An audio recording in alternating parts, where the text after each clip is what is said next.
Est-ce qu'on est capable de s'amuser au travail? Est-ce que les jeux peuvent être utilisés comme un outil d'apprentissage? Comment est-ce que les jeux peuvent-ils être utiles pour gérer les conflits interpersonnels? Ma réponse à ces questions est bien plus encore aujourd'hui dans Elle parle, un balado pour découvrir, apprendre ou réapprendre des thématiques liées aux violences basées sur le genre. Je suis votre animatrice, Karen Oassé, et aujourd'hui, elle parle de ce qu'on peut apprendre des jeux avec Asia Best.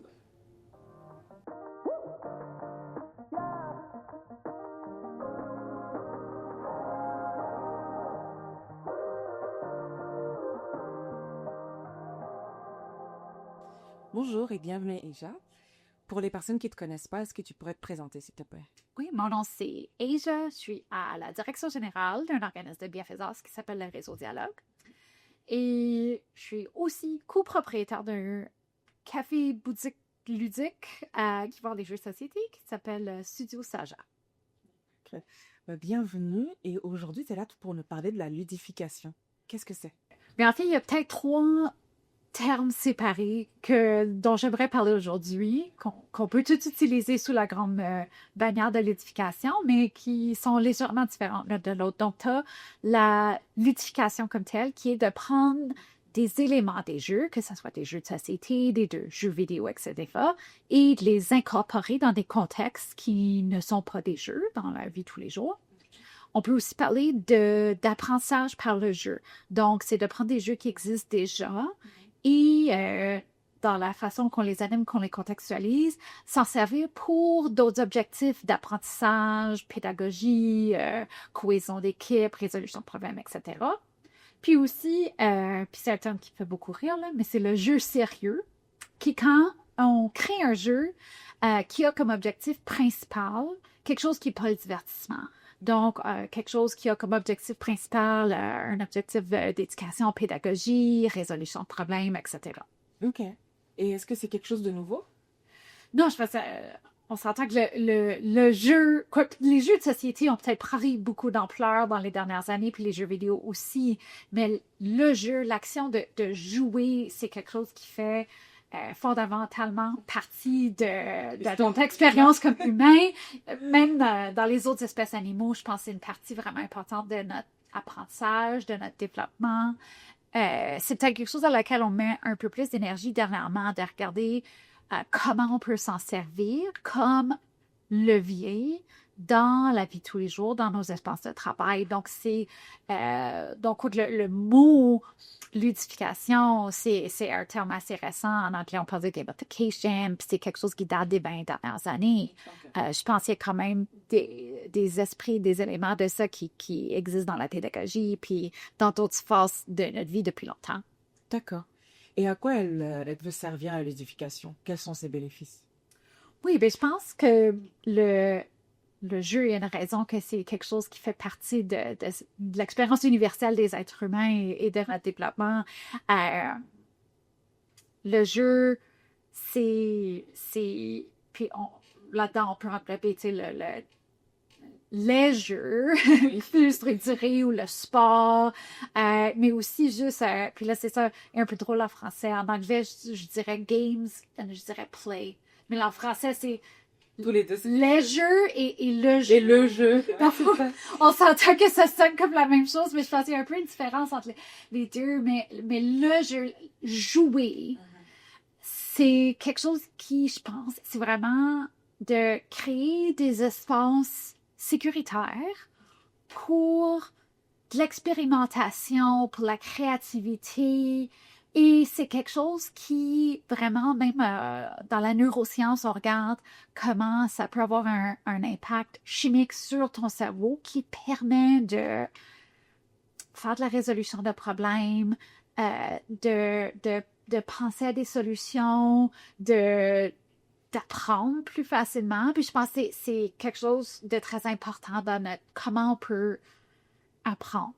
Donc là, d'incorporer le jeu dans nos espaces de travail, dans notre quotidien, et puis c'est de voir comment est-ce qu'on peut créer des espaces de travail qui sont plus agréables, qui sont motivantes, qui sont engageantes, qui créent plus de connexions entre les membres d'une équipe qui permettent une meilleure cohésion, une meilleure collaboration. Donc, je pense qu'il y a beaucoup d'apprentissage ou c'est un levier, c'est un mécanisme qu'on peut utiliser pour vraiment créer un meilleur environnement de travail. Mais là, de voir comment ça ressemble, ben, je pense à chaque...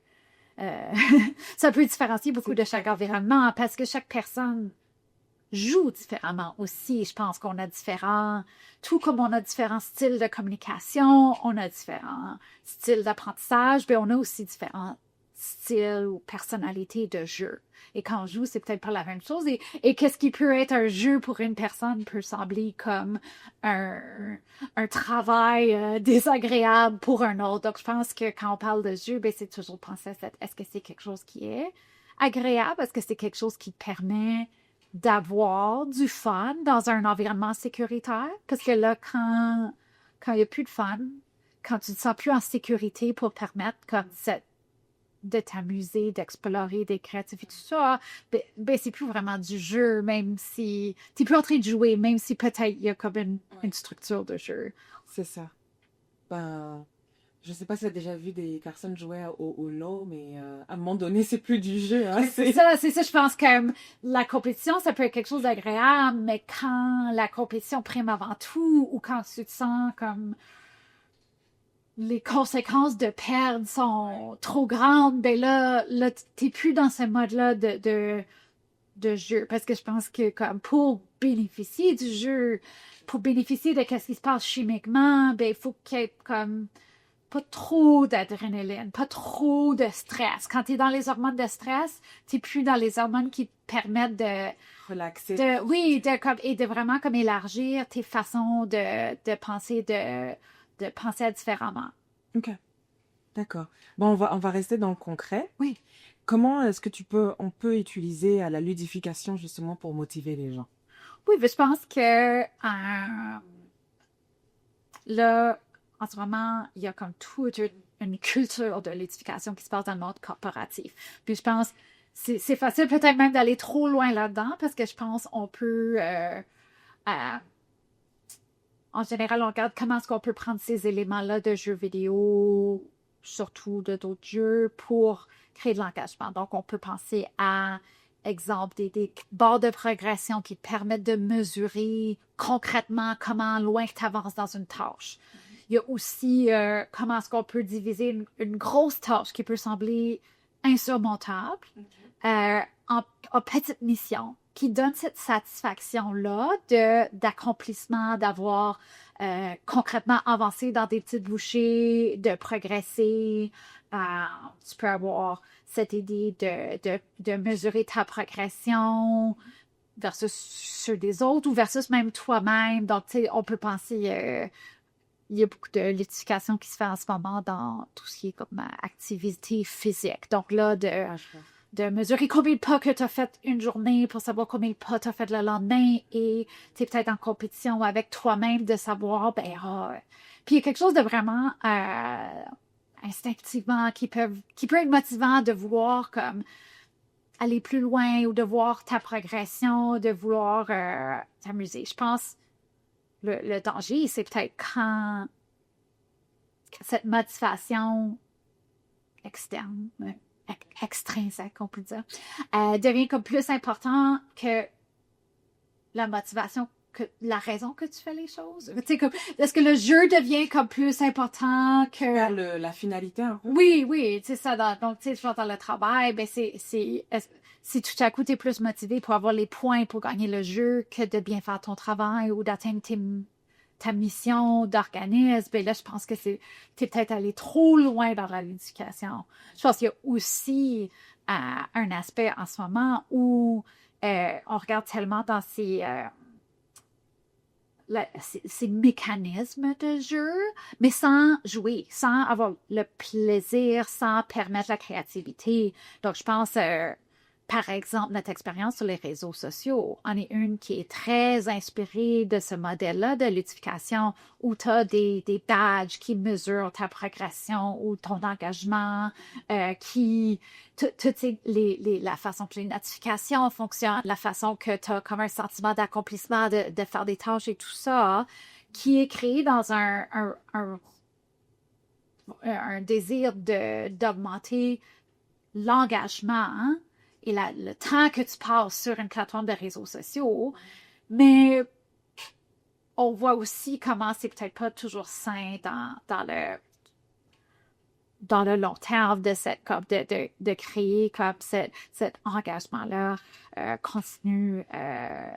Donc, je pense, pour moi, quand je parle du jeu et de la ludification de nos espaces de travail, je pense que c'est important de l'axer toujours sur l'être humain et de voir comment est-ce qu'on peut utiliser le jeu pour augmenter ces connexions-là entre les êtres humains, pour augmenter l'expérience de façon agréable, mais sans dévier complètement dans l'autre sens, dans une approche qui peut être déhumanisant ou qui peut être aller trop loin. Puis je pense, on le voit en ce moment avec l'incorporation de l'intelligence artificielle, que on peut utiliser la ludification et cet aspect-là de mesurer les données, la progression et tout ça, combiné avec une intelligence artificielle qui mesure, qui analyse notre performance, qui monitore constamment, hein, dans une culture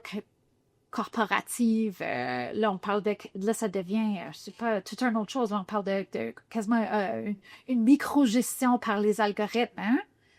Là, on est rendu très loin de cet élément-là de c'est quoi les apprentissages qu'on peut faire de jouer. Donc, je pense, c'est ça pour moi, comme je pense, on peut gagner beaucoup en ayant des espaces de travail qui sont plus amusantes.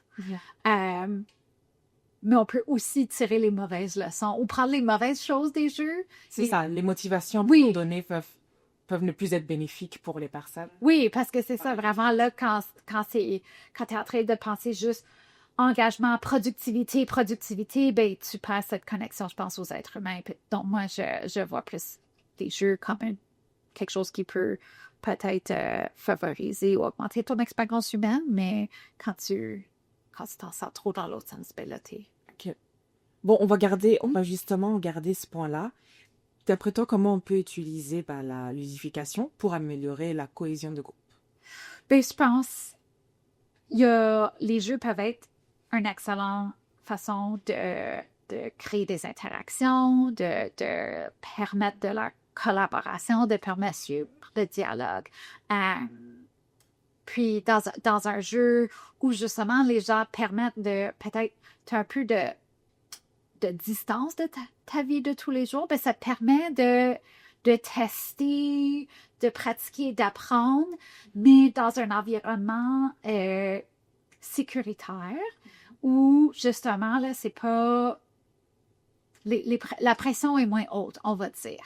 Donc ça te permet, je pense, d'apprendre à connaître comment communiquer avec tes collègues, comment travailler avec tes collègues, bâtir cet apprentissage-là, puis ces liens-là, dans un environnement où c'est pas pour de vrai. T'sais, si tu perds le jeu, c'était juste un jeu. C'est que tu gagnes ou que tu perdes, il n'y a pas nécessairement de conséquences. Donc, les jeux peuvent être une façon, justement, de pratiquer et d'apprendre, puis de bâtir ces liens-là et ces apprentissages-là, puis de mieux se connaître pour que quand on arrive dans des situations sérieuses où là où il y a réellement des conséquences, bien, on a eu la chance de pratiquer comment on collabore, pratiquer comment on communique ensemble, de créer ce lien-là dans un environnement où c'était sécuritaire, puis on pouvait se permettre de perdre, puis d'apprendre de nos erreurs et de nos faillites, sachant qu'il y a le problème de conséquences, sachant que personne n'était en danger si notre mission était pas réussite ou quoi que ce soit. Donc, je pense qu'il y a différents jeux comme ça, puis ça peut être à toutes sortes de niveaux. Là. Il y a des exemples comme Dixit, c'est un jeu où on choisit des mots, on essaie de communiquer des choses en donnant des indices à nos collègues, mais c'est des choses qui... C'est comme un niveau de distancié de ton quotidien, mais ça te permet de pratiquer justement comment tu communiques ou comme ces messages-là, ou de réfléchir à comment différentes personnes dans une équipe peuvent communiquer. Mais dans un milieu où justement, là, que tu sois le gagnant ou le perdant de Dixit, c'est pas vraiment le but de l'exercice. T'sais. Il y a aussi les jeux de rôle qui sont... puis là, ça, c'est aussi... Là, c'est un très... les jeux de rôle, puis pas les jeux de rôle, quoiqu'un jeu de rôle peut être drôle, mais... Alors, peut-être je t'avais comprise, mais maintenant que Mais tu comme, le dis... oui, mais là, c'est ça, comme, on peut penser à des jeux comme Donjons et Dragons, qui est en train de vivre comme une résurgence, mais ces jeux-là, ben ça permet d'incarner un personnage. Et même si ce personnage n'est pas toi, peut-être que ça te permet aussi de tester ou d'apprendre ou voir des choses au sujet de toi-même. Je pense que quand on écrit, même, il y a une distance que c'est pas toi et la mission n'est pas qu'est-ce qui arrive et les urgences de ta vie tous les jours, mais ça te permet quand même, je pense, de peut-être tester ou apprendre ou explorer ou réfléchir à des choses de ton quotidien, mais avec un niveau de distance qui te permettent de sentir comme tu peux le faire de façon en sécurité. Donc, il y a de plus en plus d'études qui ressortent par rapport aux bienfaits sur la santé mentale, comment de jouer des jeux de rôle comme ça peut être bénéfique pour réduire l'anxiété, la dépression, augmenter la confiance en soi et tout ça. Donc, je pense que c'est des outils qui existent, qu'on commence à explorer vraiment de façon concrète avec la science, quels sont les impacts positifs, puis de mieux les quantifier, parce que je pense que les gens qui sont peut-être dans le milieu le sentent, mais là, on est dans l'étape où là, on essaie de voir, OK, comment est-ce qu'on mesure les bénéfices de cela? Comment est-ce qu'on le concrétise? Donc là, on voit maintenant, par exemple, des intervenants en santé mentale qui ont commencé à développer des programmes de comment est-ce qu'on peut utiliser les jeux de rôle comme outil d'intervention en santé mentale. Donc, pas juste que la santé mentale ou augmenter la résilience peut être un effet secondaire, mais de voir, OK, comment est-ce qu'on incorpore ce jeu de rôle-là comme outil d'intervention pour justement permettre d'adresser dans un environnement sécuritaire avec un niveau de distance des enjeux, de permettre des apprentissages ou des explorations, des réflexions qui peuvent ensuite être incorporées dans notre vie de tous les jours. OK. Tu as parlé de jeux de rôle comme Oui. à des types de jeux qui peuvent être utilisés dans l'édification. Est-ce que c'est aussi quelque chose qui peut être utilisé dans la réalisation des conflits interpersonnels, par exemple dans un groupe? Oui, bien, je pense justement c'est cette partie-là de se donner assez de distance. Donc, je pense que juste que quand tu incorpores un personnage, c'est certain que tu n'es pas toi-même, mais tu amènes encore quand même tout ton bagage puis tes réflexions. Donc, quand les gens doivent collaborer ensemble, mais ils ne sont pas eux-mêmes, bien, ça permet, je pense, de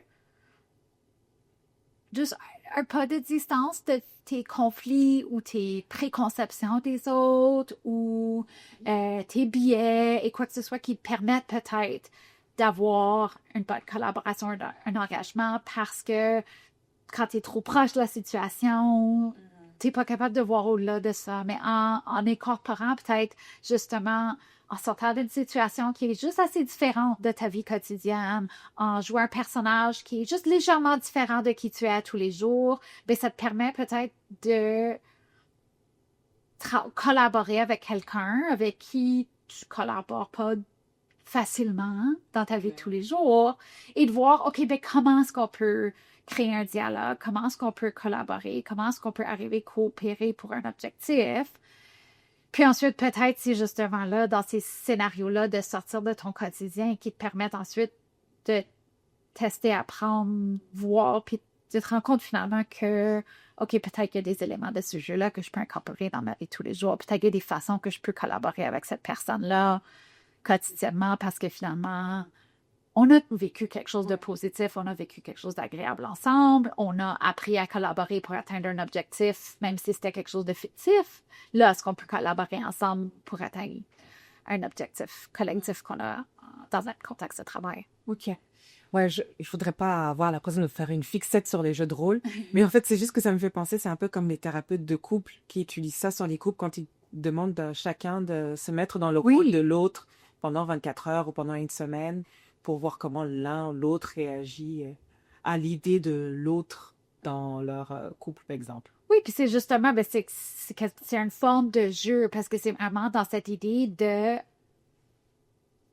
explorer et réfléchir autrement que ce que tu fais dans ta vie de tous les jours, puis voir comment cette exploration-là peut élargir tes horizons, tes façons de réflexion, puis c'est vraiment là d'où vient cette capacité de faire plus de résolution de problèmes, d'être créatif, de générer des nouvelles idées, puis c'est ça, c'est vraiment d'utiliser le jeu comme un outil. Donc, je pense un jeu de rôle comme Dungeons Dragons, c'est peut-être un exemple beaucoup plus structuré d'un jeu de rôle.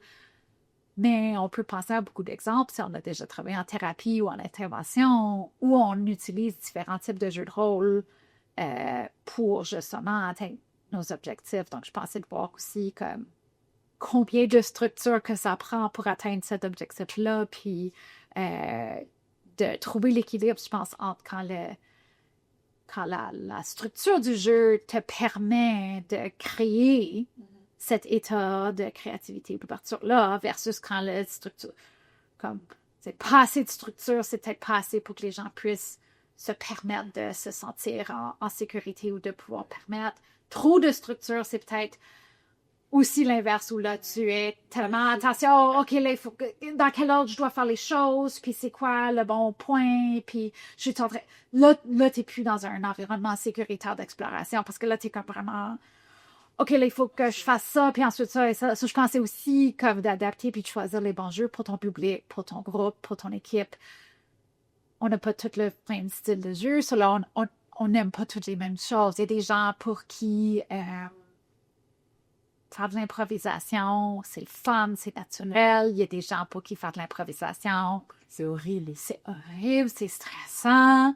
Mais est-ce que tu peux incorporer des éléments d'improvisation dans un jeu pour qu'une personne puisse peut-être pratiquer à faire un peu d'improvisation dans un environnement où il n'y a pas de stress puis il n'y a pas de problème pour bâtir cette capacité, sortir un peu de ton zone de confort. So là, la personne qui dit « Oh non, moi je ferais chiant avec l'improvisation », ben peut-être tu peux jouer un jeu comme Donjons et Dragons où il y a comme peut-être un peu d'improvisation, mais avec une structure, avec un cadre, avec des attentes, avec des règles pour qu'elle sente encadrée, rassurée, et la permettre de tester un petit peu, de commencer à faire de l'improvisation, de bâtir cette capacité-là pour que quand elle doit parler à un journaliste, je sais pas, j'invente là, mais là, elle doit faire un peu d'improvisation, sortir du script parce qu'il y a une question imprévue, ben, t'as comme bâti un peu cette résilience-là. Effectivement. Ben, je vois totalement. Et d'après toi, quelles sont les applications au niveau de la sensibilisation et de la formation? Mais c'est certain, comme c'est ça, on peut soit utiliser des jeux qui existent déjà, puis de voir comment on peut en sortir des avantages d'apprentissage. Donc, un exemple, c'est en fait le jeu Hues and Cues, c'est un jeu où tu dois choisir des mots qui représentent une couleur. Tu donnes un indice qui représente une couleur, puis les gens doivent essayer de deviner c'est quelle couleur. Ça, c'est le jeu, le but du jeu, mais tu peux ajouter, exemple, dans un contexte d'apprentissage de langue seconde, bien, ça peut être un jeu qui, tout à coup, là, tu t'en sers comme objectif de travailler le vocabulaire, apprendre des nouveaux mots, explorer du vocabulaire qui sort de différents milieux. Donc, ça, c'est un exemple de comment tu incorpores un jeu, puis qui existe déjà, hein, mais là, tu assignes une nouvelle intention pédagogique dans la façon que tu l'utilises. On peut aussi inventer et concevoir des jeux sérieux, qui ont des objectifs pédagogiques. Donc, l'exemple que j'aime bien, c'est aujourd'hui, c'est le jeu Zouvernance, qui est un jeu que moi j'ai créé. C'est mon premier jeu de société. OK. Et c'est un jeu de société que j'ai développé avec la FESFO, la Fédération de la jeunesse franco-ontarienne, pour permettre aux jeunes d'apprendre comment fonctionnent les organismes à but non lucratif. OK. Donc, on s'entend que la gouvernance des organismes, c'est un sujet peut-être un peu sec en soi. Et on peut imaginer un contexte où on explique de façon très rigoureuse, avec des définitions, le fonctionnement et la gouvernance des organismes à un public qui n'est pas familier avec la matière et que ça pourrait justement passer au-dessus de la tête, rentrer dans une oreille sans de l'autre, pas nécessairement donner une compréhension. Donc, l'idée du jeu de gouvernance, ben, c'est on a ajouté ce côté drôle et ludique où tu es un organisme à but non lucratif et toutes les personnes autour de la table incarnent un différent personnage dans l'organisme. Donc là, on joue un peu un rôle. Tu es la présidente, tu es la direction générale, tu es l'agent de communication, tu es le trésorier, la trésorière. Et tu dois prendre des décisions sur, OK, comment acquérir des ressources pour ton organisme, que ce soit des ressources monétaires, des partenariats, des ressources humaines, de la visibilité, des outils de gouvernance, et comment tu utilises ces ressources-là ensuite pour mettre en œuvre des initiatives pour faire avancer ta mission. Et dans le jeu, tu dois avoir un certain montant de points de mission avant la fin de l'année pour gagner, on va dire. Mais il y a des imprévus dans le jeu. Puis là, il y a des choses qui arrivent qui sont toutes tirées de vrais exemples de mon travail dans les organismes non lucratifs et de d'autres personnes de mon réseau. Et donc, là, tu as peut-être des plans de quel type d'activité que tu veux faire, mais les imprévus font en sorte que peut-être des fois, ça te donne des nouvelles ressources, des fois, ça prend des ressources. Et donc, c'est ça, c'est vraiment une expérience d'apprentissage en créant une espèce de comme simulation d'une année dans un organisme à but non lucratif en 20 minutes. Donc, en 20 minutes, tu peux comme simuler l'expérience de travailler dans un OBNL et aussi la différence entre les différents rôles puis les forces que ces différentes personnes-là ont autour de la table.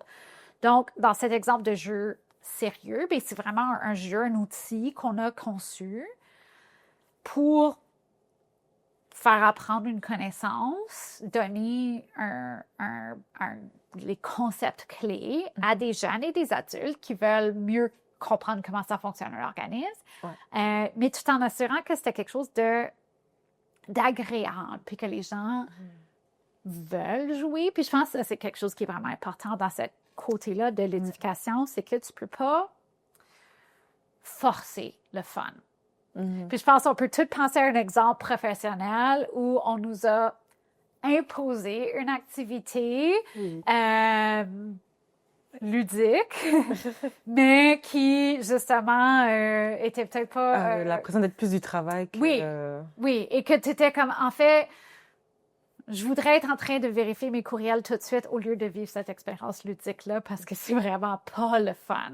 So, je pense que ça, c'est quelque chose à garder en tête, c'est que comme... Pour que ça soit quelque chose d'agréable, il faut que ça soit le fun, il faut que les gens veulent le faire, il faut qu'ils choisissent de le faire. On peut essayer de créer des jeux comme celle-ci. C'est certain que ce ne sera pas chaque personne qui va répondre à ce cadre-là. C'est pas tous les styles d'activités ludiques qui répondent à tout le monde. D'où l'important, je pense, de quand on est dans un milieu de travail, bien, est-ce que c'est peut-être pas justement comme toi, le ou la gérante là, qui doit imposer des activités ludiques à ses collègues, mais c'est de voir comme quel type d'activités sont engageantes pour les personnes, qu'est-ce que les gens veulent faire, puis comment est-ce qu'on rattache ça à notre mission collective d'organisme. Je pense aussi quand on sent qu'une activité ludique n'a pas de connexion avec notre mission, avec notre travail, avec notre raison d'être, c'est là où vraiment tu es comme, pourquoi je suis en train de voir ça? Je vois pas le lien entre les deux. Donc, je pense qu'il y a des façons d'utiliser ces outils-là, mais il faut quand même toujours rattacher ça à notre mission, à nos objectifs collectifs, de voir comment on peut utiliser les jeux pour faire avancer nos objectifs collectifs.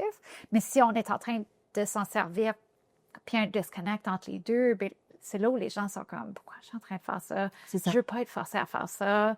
Je suis en train de perdre mon temps à faire ça. Ça, je pense faut qu'il y ait une connexion, mais aussi il faut que ça vienne des gens autour de la table aussi, que ces gens-là veulent faire partie de processus-là ou de faire ce type d'activité-là. Ouais. Ça peut représenter différentes choses. Il y a des gens pour qui les jeux doivent comme, avoir du mouvement. Ils doivent bouger pour vraiment trouver ça agréable.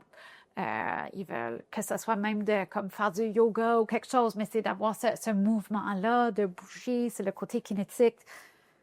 D'autres personnes, tu décris faire un cours de yoga en milieu de travail, puis ça, c'est comme ton pire cauchemar. Oui. Jouer à du dodgeball avec tes collègues, tu peux pas imaginer rien de pire comme scénario. Ça, je pense que c'est vraiment de savoir qu'il n'y a pas une solution qui fit pour tout le monde. Il n'y a pas un jeu qui est le jeu magique qui va engager tout le monde dans le processus.